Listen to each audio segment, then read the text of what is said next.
Computer आधुनिक युग का स्वरूप अतीत के जीवन से बहुत भिन्न है। जीवन शैली में आए इस परिवर्तन का श्रेय विज्ञान को जाता है, जिसने मनुष्य का जीवन बेहद सुखमय और सरल कर दिया है। विज्ञान की ऐसी ही एक देन है कंप्यूटर को आधुनिक मानव के विकास का रीढ़ रज्जू माना गया है, जो वास्तविकता भी है। कंप्यूटर का जन्म 3500 वर्ष पूर्व माना गया है। उस समय इस यंत्र का आविष्कार स्टोनहेंज नामक व्यक्ति ने किया था, किंतु उस यंत्र का ज्यादा उपयोग न हो सका और वह बीतते समय की गर्त में छिपकर रह गया। इसके बाद 2000 वर्ष पूर्व ग्रीस के लोगों ने कंप्यूटर जैसी कुछ विशेषताओं से युक्त एक यंत्र बनाया, किंतु वह भी ज्यादा समय तक प्रचलित न रह सका। तत्पश्चात आधुनिक कंप्यूटर से कम समर्थ मगर यांत्रिक रूप से काफी अच्छा गणितीय गणना करने वाला कंप्यूटर सन 1642 में ब्लेज पास्कल ने बनाया था। उनका ये कंप्यूटर अथवा गणितीय गणना करने वाली वे मशीन गियर तथा पहियों पर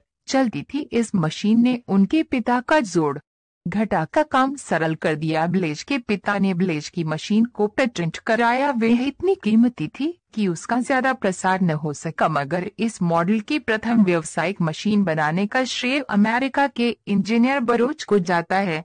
तत्पश्चात ब्रिटिश गणितज्ञ चार्ल्स बैबेज ने जॉन नेपियर द्वारा आविष्कृत लघुगणक अंकों के आधार पर एक ऐसी मशीन बनाने का विचार किया जो आज के कंप्यूटरों का प्रारंभिक स्वरूप थी। उन्होंने उस मशीन का आविष्कार सन 1791 में किया।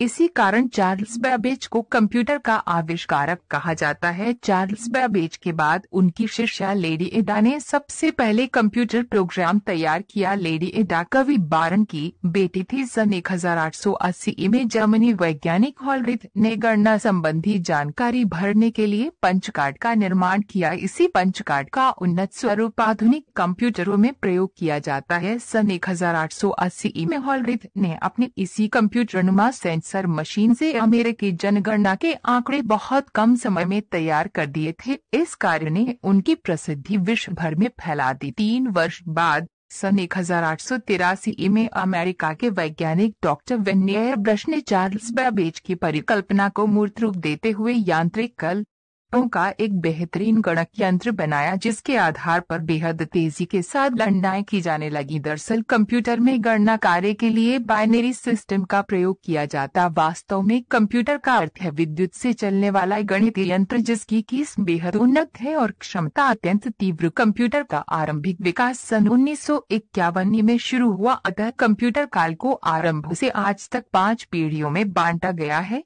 जो इस प्रकार है। 1. पहली पीढ़ी का काल सन 1951 से सन 1958 तक माना गया है। 2. दूसरी पीढ़ी का काल सन 1959 से सन 1964 तक माना गया है। 3. तीसरी पीढ़ी का काल सन 1964 से सन 1970 तक माना गया है। 4. चौथी पीढ़ी का काल सन 1971 से सन 1985 तक माना गया है। 5. पांचवी पीढ़ी का काल सन 1986 से अब तक जारी है।